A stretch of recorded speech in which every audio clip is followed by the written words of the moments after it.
Okay.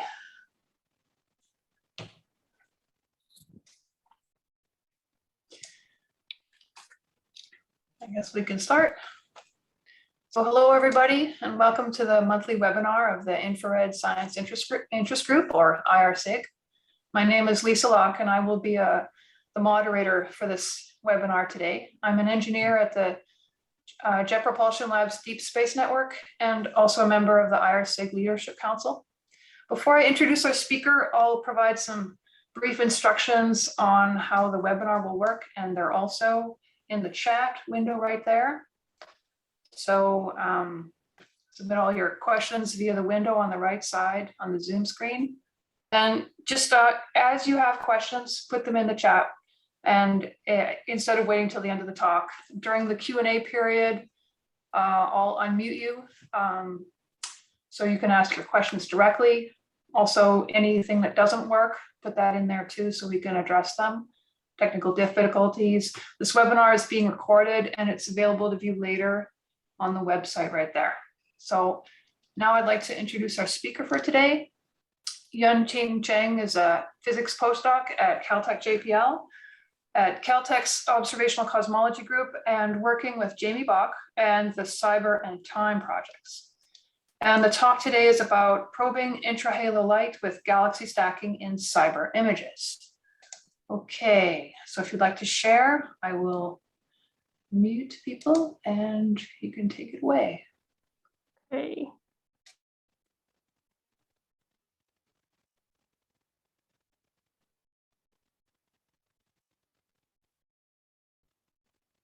Okay, thanks. Yeah, thanks a lot for having me. Yeah, so I'm Yun-Ting Chen. I'm now a postdoc at Caltech and JPL. And today I'll share about our recent work on probing the intra-halo light with CIBER.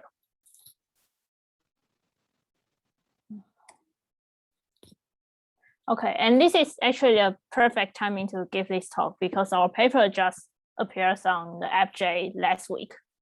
And also I want to emphasize that this work is a team effort from everyone in our CIBER collaboration, including those who build the instrument, taking the data, and help with all the analysis and the modeling work for these results.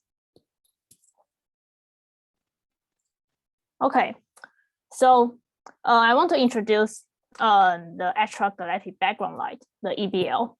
So EBL is basically the integrated light coming from everything along the line of sight across redshift. Okay, and this EBL has been measured at a wide range of frequencies. And here I'm showing a spectrum from optical to far infrared wavelengths. And here we want to focus on this near infrared part. So it's around 1 micron. And as you can see, there are a lot of different data points here.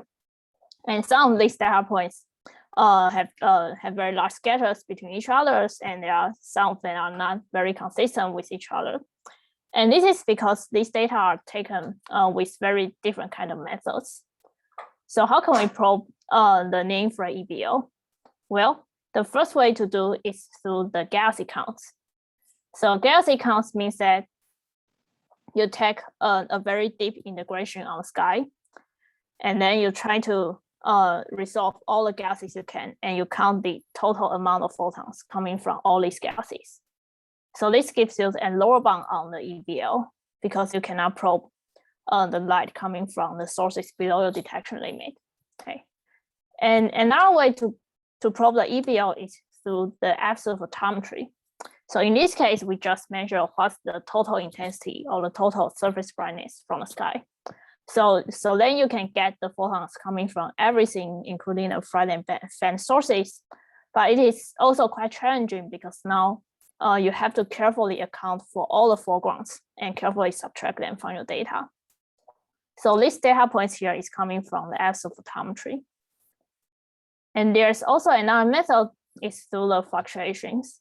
So in this case, we are not looking at the absolute intensity of the sky, but we look at the fluctuation of this intensity field.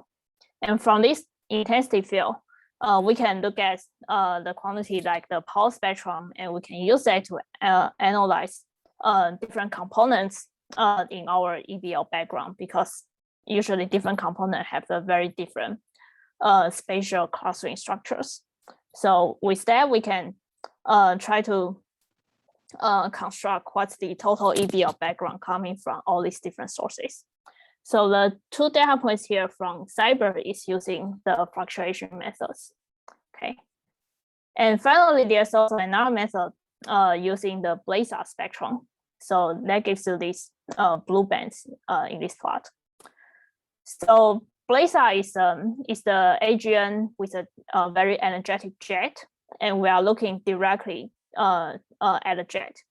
And this blazar will emit a very high energy gamma ray photons. And as these gamma ray photons travel through the universe, you'll interact with the optical to infrared photons through this pair production mechanism, producing an electron and a positron. So if we have some knowledge about the intrinsic spectrum of these blazars, and you can compare to what you observe in your data, and you can infer the amount of total infrared photon along your line of sight. So that gives a way to constrain the extragalactic background light. Okay, so we have all these different kind of methods to probe the near-infrared EBL. And one very interesting question in this near-infrared EBL field is that if you just look at the constraint from these galaxy counts and the absolute photometry, so galaxy counts tells you the photons coming from all the sources you can resolve in a deep survey. And absolute photometry is the intensity coming from everything. Then there's the difference of these two is like a factor of few. So this is a very large discrepancy because this is telling us that in our near-infrared sky, there are a lot of photons is coming from very faint or very diffuse sources that we cannot resolve with a very deep galaxy photometry. So what are these very faint and diffuse sources? Okay, so there are a few hypotheses people propose. So first, they could be the sources coming from the epoch of reionization. And because these first stars, first galaxies are very faint and very far away, so we cannot resolve them individually. And also there might be some very faint low redshift galaxies that cannot be resolved. And finally, there's another theory called Intra-Halo light. So Intra-Halo light is coming from the stars that has been tidally stripping away from its host galaxies during the galaxy mergers. So these stars just floating around inside the dark matter halo and become a very diffuse component in the halo that is not really bound to its original galaxies. So when you do the galaxy photometry, you will only capture the light at the core region of the galaxies, and you will miss this very diffuse emission inside the halo, but they still exist in the background, the EBL. Okay, so we want to understand all these different components in our near-infrared sky, and that's the motivation of our experiment called CIBER. So this is our collaboration, and CIBER is a sounding rocket experiment, and we have 4 instruments on CIBER. So 2 of them is called a broadband imager, centered at 1.1 and 1.8 micron. And this imager will take a 2x2 degree image on the sky. And we can use these images to do the power spectral analysis or the fluctuation analysis to understand the near-infrared EBL. Okay. And there's also other 2 instruments. One is called a low resolution spectrometer, and we use that to do the absolute photometry for the EBL. And the other one is called a narrowband spectrometer, that we can use it to study the zodiacal light foreground. But in this talk, I'll only focus on the imager parts. Okay, and CIBER has already flied 4 times during 2009 and 2013, and this is a very pretty photo from our collaborator. This is during the 4th flight of CIBER, when the rocket is launched. Okay, and the results coming from the previous flight, so specifically the 2nd and 3rd flight for the imagers, has already been analyzed and published in Zemko's paper in 2014. So let's see what they got in this previous paper. So this is the main results. So they look at the power spectrum in these two CIBER imagers. So the data point shows here is the power spectrum in CIBER two bands. Okay, and then they feed their data with a model that have different components in the infrared EBL. So including some low ratio gases and some EOR sources, and DGL is the galactic foreground from the dust. And what they found is that they have to add this intra-halo light component, IHL, in order to fit their data at around 10 arc-minute scale. And if you convert this intra-halo light level in the power spectrum to the absolute intensity, then that accounts for about half of the light inside the dark matter halo. So this is a very huge fraction of light in the halo. And they also see the same kind of signal when they look at the cross spectrum between two CIBER bands, and also they look at the cross correlation with the spectral data at 3.6 micron. Okay, and right now in this work, we are looking at the force flight data of CIBER. And force flight is our last flight, and it's actually quite different from the previous flight. Because in the first 3 flights, after the rocket launch, we have to recover the rocket and in order to have our next launch. But the first flight, we don't recover it. So for the first 3 flights, we only launched to about 300 kilometers in altitude, and we launched from the White Sand Missile Range in New Mexico. But in the first flight, because we don't need to recover the rocket anymore, so we launched from Wallops Flight Center in Virginia, and we just let the rocket go into the ocean after the flight. So we reach a much higher altitude, up to about almost like 600 kilometers. And that allows us to have a much longer observing time on the sky. And so in the first flight, we observe much more fields on the sky, and that help us to control some of the systematics. So the first flight data is much better than the previous flights we have. Okay, and we want to further test this intra-halo light model, and we use another method. So we use the stacking analysis. And the idea for this stacking is pretty simple. So we can take our CIBER image and we can stack on stars and stack on galaxies. So here's an example of the stacking data we get. And you can already see some excess signal around the galaxy stacking that is not shown in this star stacking. And this diffuse emission around the galaxies is exactly where we look for this intra-halo light signature. Okay, so then we do this stacking, and we have data. In total, we have 5 fields, and each field is 2x2 degree image. And also we have data in 2 different bands at 1.1 and 1.8 micron. And then we stack the galaxies selected from the SDSS catalog in our field. And we further divide our sample into 5 different subsamples. So 3 of them, we call them the high mass beam. They have the stellar mass is about 10 to 11.5 solar mass. And the other 2 is the low mass beam that have the stellar mass is about 10 to 11 solar mass. And our sample is at ratio about 0.2 to 0.5. So in total, we have about 35,000 galaxies. And also I want to emphasize that our galaxies, the mass of our galaxies here is not really a huge like BCG of the galaxy cluster. These are the typical like normal galaxies or the L-stars galaxies at this redshift. Okay, so now we got our image from CIBER, and we also have these galaxy catalogs, and then we do the stacking for all these different samples, and let's see what we get. Okay, so this is one of the results we have.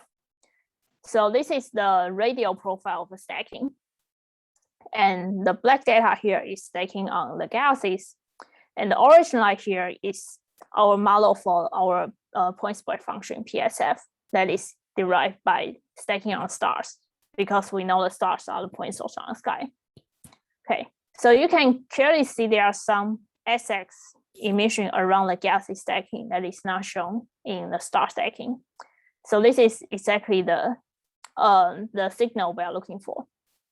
And to give you a better sense of the scale of this measurement, So here, this is our pixel size, about 7 a second. And this is the roughly the average visual radius of the galaxies we are stacking on. So we are really seeing this excess signal on a very large scale compared to this typical halo size. Okay, and the next step we do is try to model this galaxy stacking signal. So here we have a 3-component model. So the first component, we call it the galaxy profile, and that simply represent the intrinsic shape of the galaxies and also some intra-halo light associated with the galaxies we are stacking on. And we use a double Cersei profile to fit the model. And also we have to consider the clustering effect, because we know galaxies are clustered. So if you see a galaxy at one position, then you are more likely to see other galaxies around it. So even though these galaxies are perfect point source and there's no intra-halo light around it, you'll still get some positive signal in the stacking because of this clustering effect. So we have to carefully model them. And for this clustering, we use this halo model framework that separate this clustering term into 1 halo and 2 halo term that accounts for the correlation within the same halo or between the different halos. Okay, and to get this clustering model, we use a numerical simulation called the MindSCAT. Okay, so with this MindSCAT, we perform the same kind of stacking to get the 1 halo and 2 halo radial profile, stacking profile, and we use that as a template, and we fit a free amplitude to this 1 halo and 2 halo term in our measurement. Okay, so now we have this model and we have this data, so let's do a fitting. Okay, so this is what we get. So this is our fitted stacking profile in 2 bands, 1.1 and 1.8 micron. Okay, so we have these 3 different components, and as you can see at the very small scale or the very small radii, the signal are dominated by the galaxy profile. So it's just the intrinsic light from the galaxies, and also some intra-halo light around it. Okay, but as we go to the larger scale, then you can start to see the effect coming from this 1 halo and 2 halo clustering term. And one important resource we get from this measurement is here. So in our 1.8 micron band, we have a detection on this 1 halo term, and this is at about a 4 sigma detection. Okay, and of course, the thing we are interested in is also this galaxy profile term, because we are looking for this intra-halo light signature. Okay, so let's see what we can get from this galaxy profile. Okay, so the first thing we look at is to quantify how much light exists in the extended region around these galaxies. Okay, so in this plot, I'm showing from our constraint, we can look at the fractional flux beyond, say, 10 kiloparsec around our stacking galaxies. So here with our CIBER measurement and with our model fitting, we get about 50% of the light is living in this beyond 10 kiloparsec scale around the galaxies. And if we make our cut to the 20 kiloparsec, and we get about a quarter of light is in this extended region. Okay, and our measurement is also consistent with the previous measurement from the HSC, the hypersparcam in optical band, and also the hydro simulation from Illustrious. Okay, and from this galaxy profile, we can further constrain how much fraction of total EBL emission is coming from the galaxy light at different radius. So here's our constraint on the fraction of intensity coming from a ratio about 0.2 to 0.5. So this is the ratio where we do a stacking, and then we can integrate this model with different stellar mass beam to construct this constraint from the total galaxy populations. So for example, from our results, we see, say, at 20 kiloparsec, and we see about like 10 to 20% of the light is coming from the stars that is coming from the sources that is beyond 20 kiloparsec around the galaxies. Okay, and the next thing we are interested in is to looking into this intra-halo light. So here we look at a quantity called the intra-halo light fraction. And the intra-halo light fraction is defined by the light in this intra-halo light format compared to the total light inside the halo. And one nice thing about our model is that because we have a model for this one halo, two halo, and a galaxy term. And if we add up the galaxies and the one halo term, that will give you exactly the total light inside the dark matter halo. So we can easily get these total light components in our model. And for the intra-halo light, there are several different definitions in the literature. So for here, we just choose, we just said that everything beyond 20 kiloparsec around our galaxy sample, we call it the intra-halo light. Okay, so now we have this definition of this intra-halo light fraction, and then we can plug in our constraint from our model fitting. So this is what we get. So here we can look at this intra-halo light fraction as a function of halo mass. Okay, and our CIBER sample is sitting here. So we get about like 20 to 30% of the intra-halo light fraction, and this is also roughly consistent with some observation at the higher mass end. So people observe the individual galaxy groups and even the more massive galaxy clusters here, and also consistent with this analytical model derived at the redshift 0. Okay. And we can also look at this same quantity as a function of redshift. So, so here's our CIBER constraint, and we do not see a very strong redshift evolution of this relation.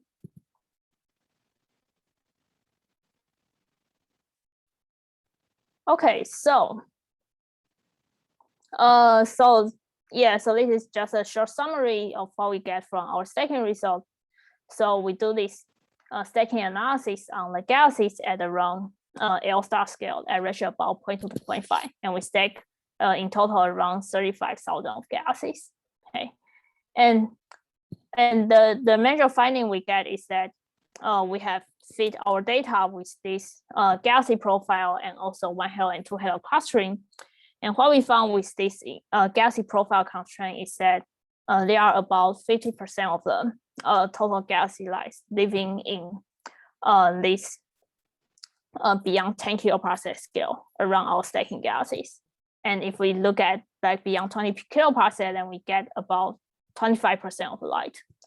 And finally, because we also jointly fit the clustering one halo and two halo, and we have a detection on this one halo term in one of our CIBER band at 1.8 micron.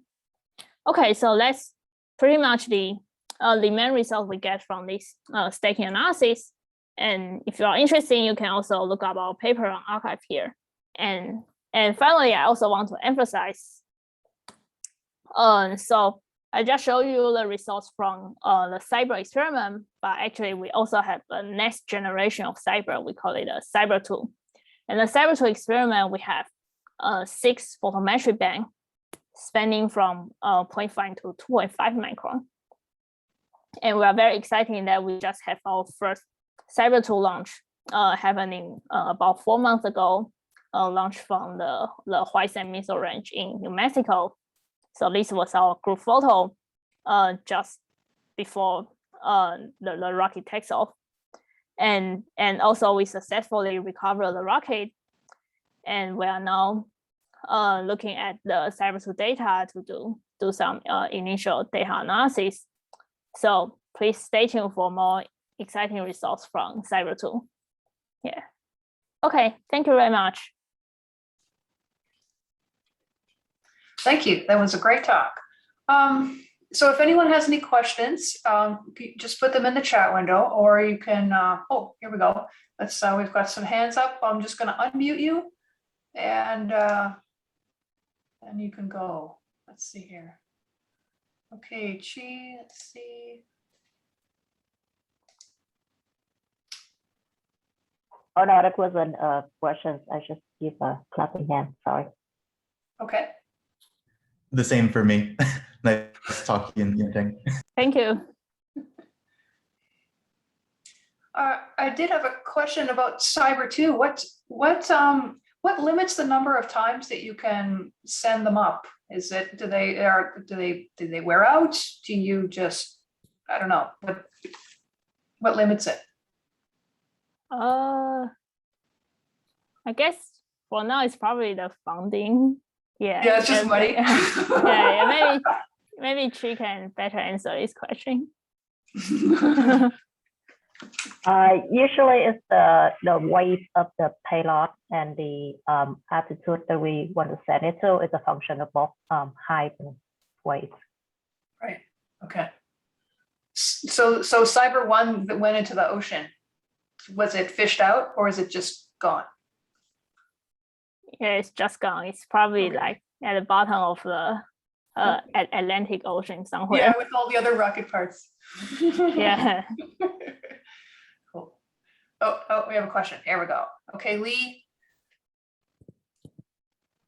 Thanks, Lisa. So, Yun-Ting, can you explain how you determine whether the light is truly diffuse? I know you're doing a stacking of a lot of galaxies, but in your modeling, were you able to say, if I have a certain fraction of these that have some asymmetric distribution like tidal features or something like that, then it would give me the same sort of signal? Like, how could you determine how many would have to have sort of tidal features to give you the same extended signature? Because the size you're talking about is similar to the distribution of let's say tidal features in interacting galaxies.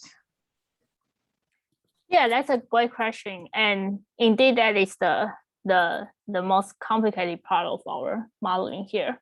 Because first of all, our instrument doesn't have a very good spatial resolution to really resolve such kind of small feature in each dark matter halos. So our stacking result is kind of so we can only constrain like how much extended feature is around the galaxy that is not in the resolved or the bound galaxy form that is modeled by our one halo term. So indeed, in our signal, you can say you see this kind of extended signal, and this can either be some kind of tidal feature that is not totally disrupt as the intra-Halo light, or they could be just totally diffuse IHL, or they also might be maybe some very, very faint satellite galaxy that is never captured in some deep photometric survey or in some numerical simulation like this MISCAT Halo we are looking at. So yeah, it's it kind might of be good. Yeah, sorry, it might be good to, I mean, it's probably something you've been thinking about, to say, if it would require a large number of sources with very bright features, or it would require a merger rate that is inconsistent or much larger than what we really see, then you might be able to rule out a significant contribution from azimuthally averaged extended features. Do you see what I'm saying? So maybe something to think about. Yeah, so if there are some, like, for example, like hydro simulation can give us more information on that. And if we can apply that to our model fitting, then I think that can maybe better answer that question. Yeah. Thanks. Yeah, thanks. Yeah.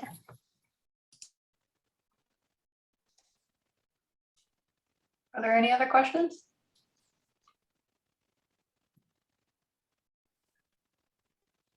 Okay, thank you for joining us for another webinar. please join us for future webinars. We usually have them every Tuesday, first Tuesday of the month, 1 o'clock Eastern, like this one. And finally, if you're interested in speaking at a future webinar, or you know someone you'd like to nominate, just let us know. We're always interested in suggestions. So thanks again to our speaker, and thanks everybody for coming. Oh, we have a question. Okay. Thank you.